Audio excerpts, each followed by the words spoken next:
और अब खबरें देवभूमि की। उत्तराखंड में मौसम विभाग ने अलर्ट जारी किया है और 24 से 26 जून तक भारी बारिश का रेड अलर्ट जारी किया है। बारिश के साथ तेज हवा और बर्फबारी की संभावना भी जताई है। चारधाम यात्रा मार्ग पर मुश्किल बढ़ सकती है, दिक्कतें बढ़ सकती हैं। अलर्ट पर राज्य का आपदा प्रबंधन विभाग है। हर तरह के हालात से निपटने की तैयारी है। पुलिस ने लोगों को सावधानी बरतने की हिदायत दी है और उत्तराखंड मौसम विभाग ने देवभूमि में 3 दिन यानी 24 जून से 26 जून तक रेड अलर्ट जारी किया है। साथ ही तेज बारिश, बिजली और भूस्खलन की संभावना जताई है और वहीं उत्तराखंड पुलिस ने लोगों को सावधानी बरतने की हिदायत दी है।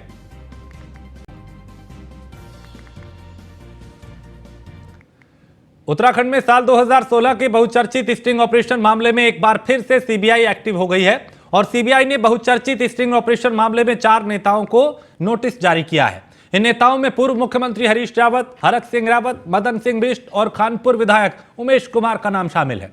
सीबीआई ने इन चारों नेताओं के वॉइस सैंपल लेने के हाईकोर्ट में प्रार्थना पत्र दिया है और साल 2016 में उत्तराखंड की तत्कालीन हरीश रावत की कांग्रेस सरकार में राजनीतिक ताकत दिखाने के लिए सरकार के अपने ही 9 विधायक बागी हो गए थे।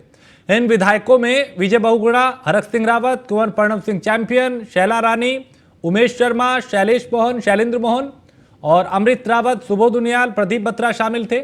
इनके बगावती तेवरों की आंच इतनी बढ़ गई थी कि इसकी तपिश दिल्ली तक पहुंची। नतीजा, उत्तराखंड में 3 महीने तक ऊहापोह की स्थिति बनी रही और आखिरकार उत्तराखंड में राष्ट्रपति शासन लगाना पड़ा। इस घटना के बाद देहरादून में मीडिया का जमावड़ा लग गया। सोशल मीडिया से लेकर तमाम समाचार पत्रों में इस मामले ने खूब सुर्खियां बटोरी। आखिर में नैनीताल हाईकोर्ट के फैसले के बाद तत्कालीन हरीश रावत सरकार को फ्लोर टेस्ट का मौका मिला, जिसमें हरीश रावत ने सरकार पर आए इस संकट से पार पा लिया।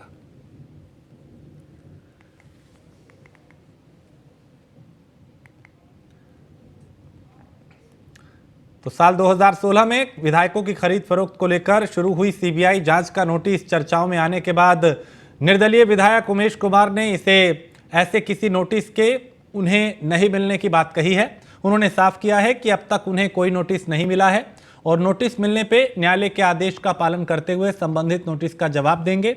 वहीं इस मामले में उत्तराखंड के पूर्व मुख्यमंत्री हरीश रावत ने केंद्र सरकार पर कटाक्ष किया और कहा कि हम प्रतिपक्ष हैं और हमारी आवाज को दबाने की कोशिश की जाती रही है, आगे भी जाती रहेगी।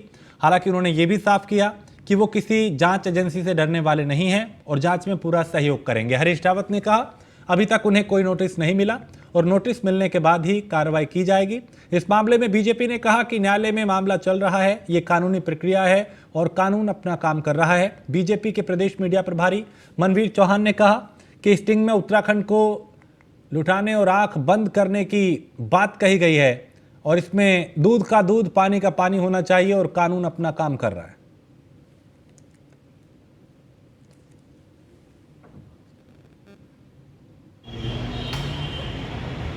नोटिस नहीं प्राप्त हुआ है और मामला बहुत पुराना है क्योंकि 2016 का मामला है और अभी तक इसके संबंध में ना तो किस न्यायालय से और ना सीबीआई से कहीं से भी कोई पत्र प्राप्त नहीं हुआ है। लेकिन जैसे भी प्राप्त होगा और जो भी कानून संबद्ध जो भी कार्रवाई होगी उसमें सहयोग करेंगे। मेरा मुंह बोलता है जब तक मेरे पांव चलते हैं।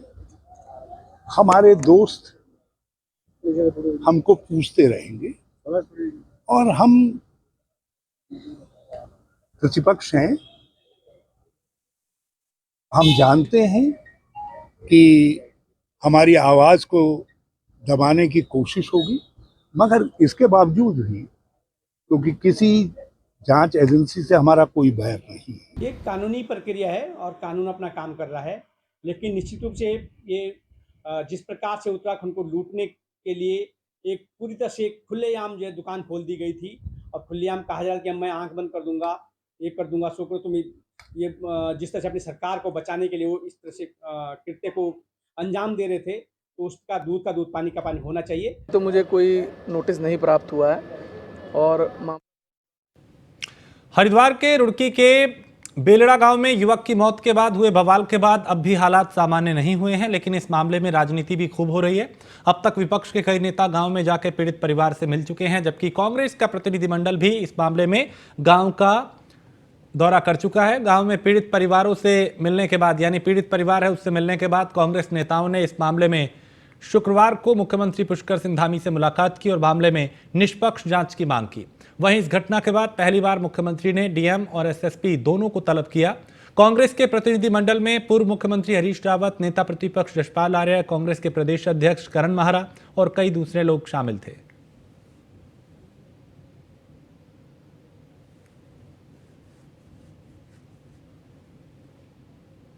नौजवान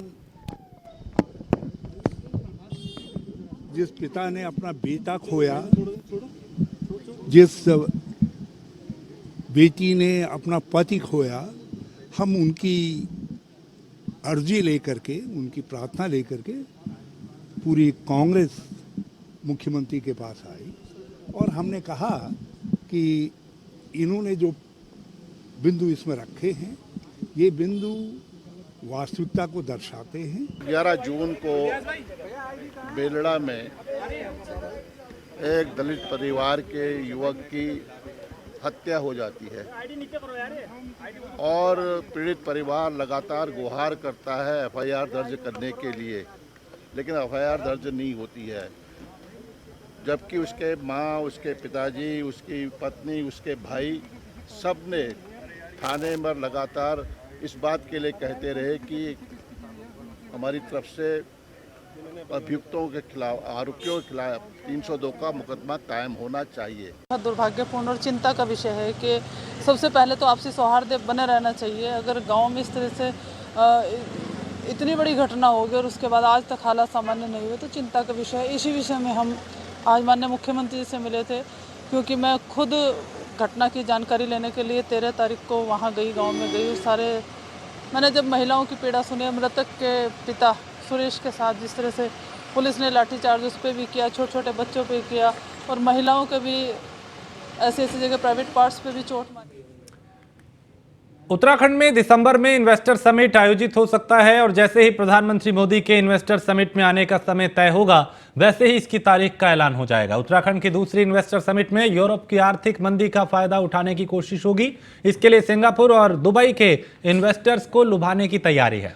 खास बात यह है कि उत्तराखंड सरकार ने सिंगापुर और दुबई के निवेशकों को खास तौर पे इस बार इन्वेस्टर समिट में फोकस करने का फैसला किया है और राज्य सरकार का मानना है कि यूरोप के कई देश आर्थिक मंदी से जूझ रहे हैं। ऐसे में सिंगापुर और दुबई के इन्वेस्टर्स यूरोप में इन्वेस्ट करने से बच रहे हैं, लिहाजा ऐसे समय में उत्तराखंड इन निवेशकों के लिए बेहतर विकल्प हो सकता है।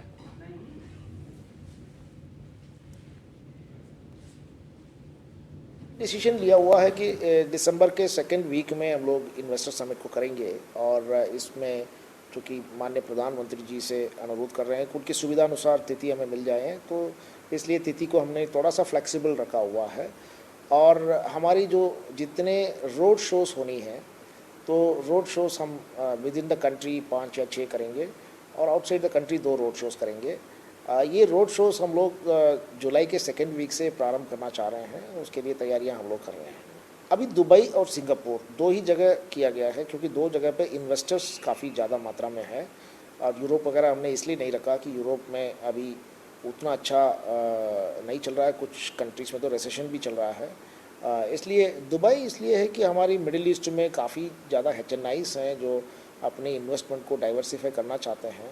सिमिलरली सिंगापुर में हॉस्पिटैलिटी सेक्टर और फाइनेंशियल सेक्टर के इन्वेस्टर्स काफ़ी संख्या में मौजूद हैं, इसलिए बहुत कैबिनेट मंत्री सतपाल महाराज ने शुक्रवार को कावड़ मेले को लेकर की जा रही तैयारियों की समीक्षा की और CCR भवन में हुई समीक्षा बैठक में जिलाधिकारी और उसके अलावा कई आला अधिकारी यहां पे मौजूद रहे।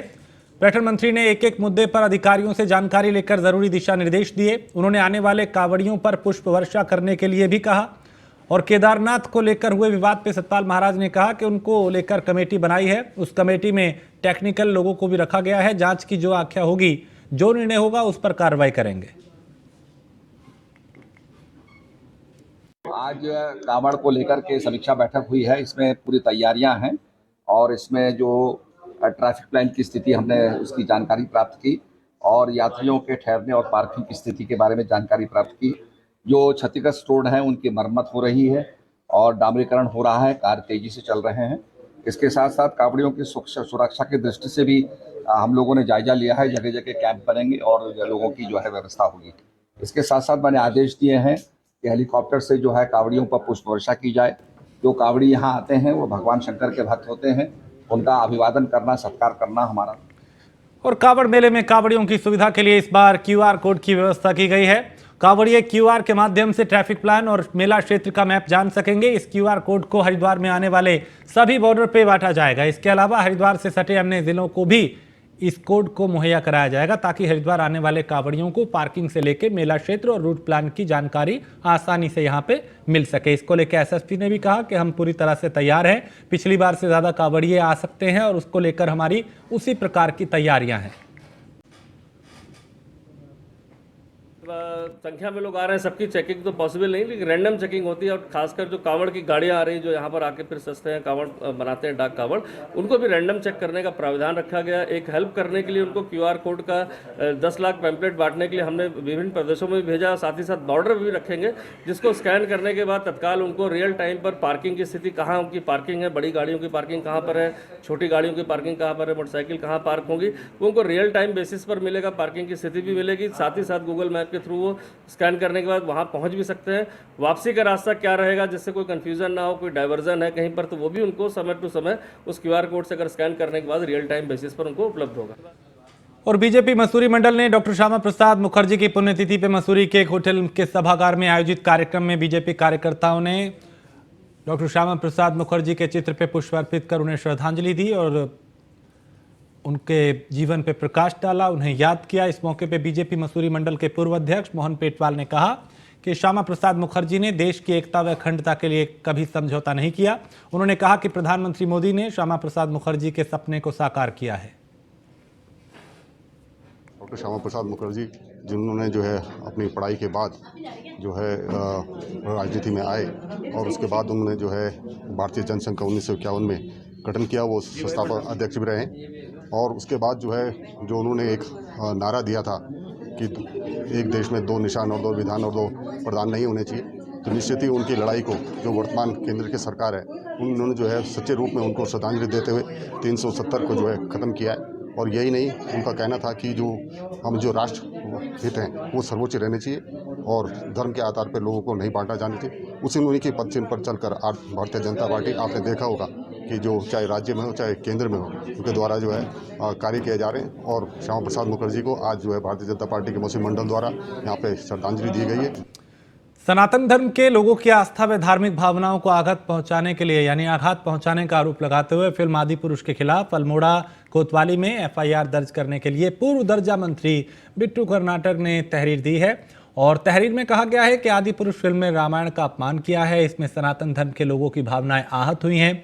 उन्होंने कहा कि वर्षों पूर्व रामानंद सागर की टेलीविजन में प्रसारित रामायण ने जहां सभी धर्म के लोगों को सीख देकर सबके हृदय में अपना अलग स्थान बनाया, वहीं वर्तमान में आदिपुरुष फिल्म ने सनातन धर्म को मानने वालों की भावनाएं आहत की हैं।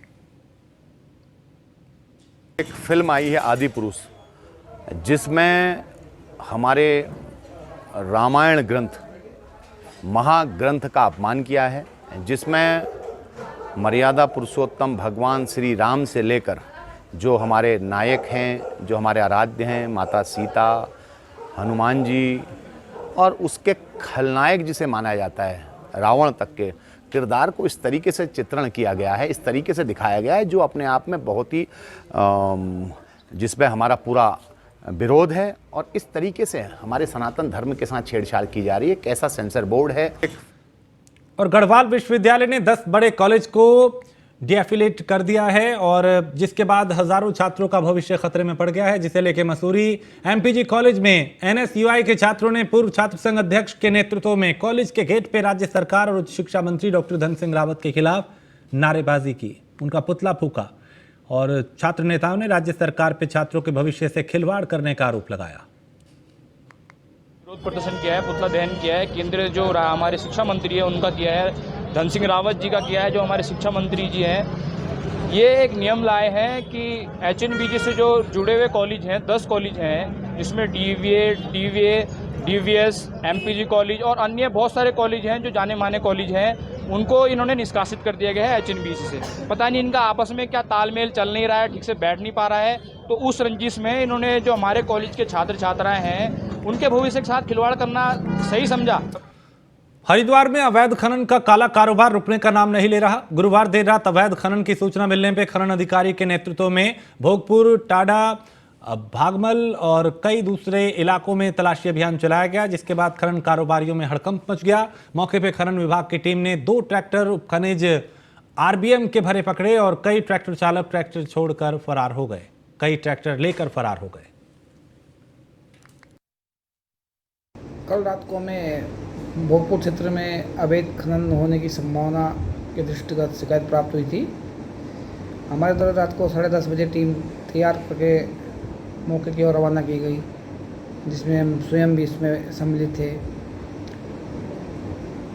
रात को 1:30 बजे के आसपास हमें टाना भागमल के क्षेत्र में कुछ ट्रैक्टरों की आवाज़ सुनाई दी, जिसमें हमें ज़रा उस तरफ की तरफ जांच की गई, जिसमें कई ट्रैक्टर्स खाली ट्रैक्टर भाग निकले और 2 ट्रैक्टर हमको पकड़ में आए थे, जिनको रात को स्टोरिंग के समय में सीज कर दिया गया है।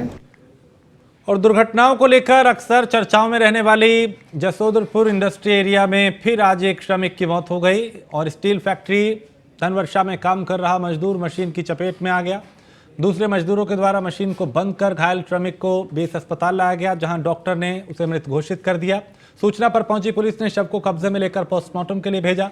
परिजनों का आरोप है कि मृतक करीब 20 साल से ठेकेदार के साथ काम कर रहे थे। दोपहर के समय मशीन पर काम करते हुए उनके सिर पे बंधा कपड़ा मशीन में आ जाने के कारण उनकी गर्दन उसमें उलझ गई, जिसके चलते वो मशीन की चपेट में आए।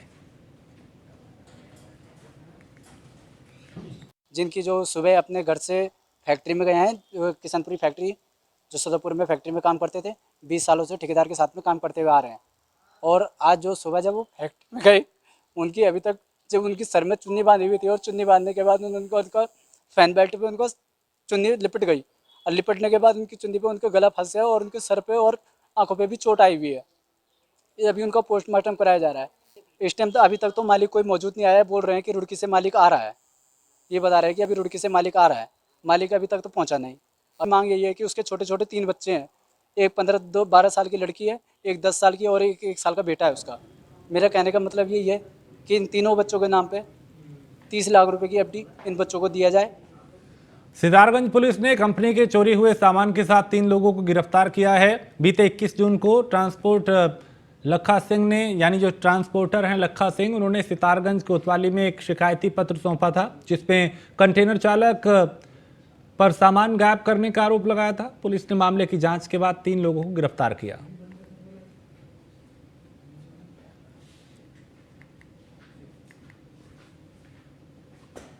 और बहुत सा सामान बनता है, तो इससे इसमें ट्रक ड्राइवर था उनका जो माल लेके जा रहा था, उन्होंने 31 पैकेट और जिसमें 372 पीस थे, वो चोरी कर लिए थे और उस चोरी के माल को स्विफ्ट डिजायर से कहीं बेचने जा रहे थे। सूचना पर पुलिस द्वारा पकड़ा गया और उनको गिरफ्तार करके जेल भेजा जा रहा है। अल्मोड़ा में पिछड़ा वर्ग आयोग के अध्यक्ष BS वर्मा की अध्यक्षता में विकास भवन सभागार में नगर पालिका क्षेत्र, नगर पंचायत एवं विकासखंड स्तर पर अन्य पिछड़े वर्ग के सर्वेक्षण की कार्रवाई के परिप्रेक्ष्य में जन सुनवाई बैठक आयोजित हुई। इस बैठक में पिछड़ा वर्ग के सर्वेक्षण कार्रवाई के प्रकरण में निर्वाचित प्रतिनिधियों एवं अन्य हितबद्ध जन सामान्य के साथ विस्तृत विचार विमर्श किया गया। है और OBC है उनको चुनाव इसके सर्टिफिकेट मिलने चाहिए।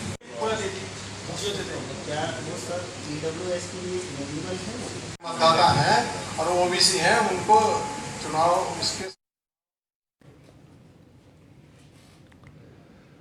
और हरिद्वार रोड की विकास प्राधिकरण की 77वीं बैठक गढ़वाल कमिश्नर सुशील कुमार की अध्यक्षता में हुई। इस बैठक में 16 प्रस्तावों पर चर्चा हुई, जिनमें मुख्य तौर पर प्राधिकरण द्वारा 2016 में बनाए गए इंद्रलोक फेज 1 में बने भवनों के विक्रय में आने वाली परेशानियों के हल करने के लिए भवनों के पुनः मूल्यांकन किए जाने, टेहरी विस्थापित सुमन नगर की अवैध कॉलोनियों को छूट न दिए जाने और हरिद्वार रुड़की विकास प्राधिकरण के रुड़की में नए भवन के लिए भूमि चयन किए जाने के संबंध में चर्चा हुई।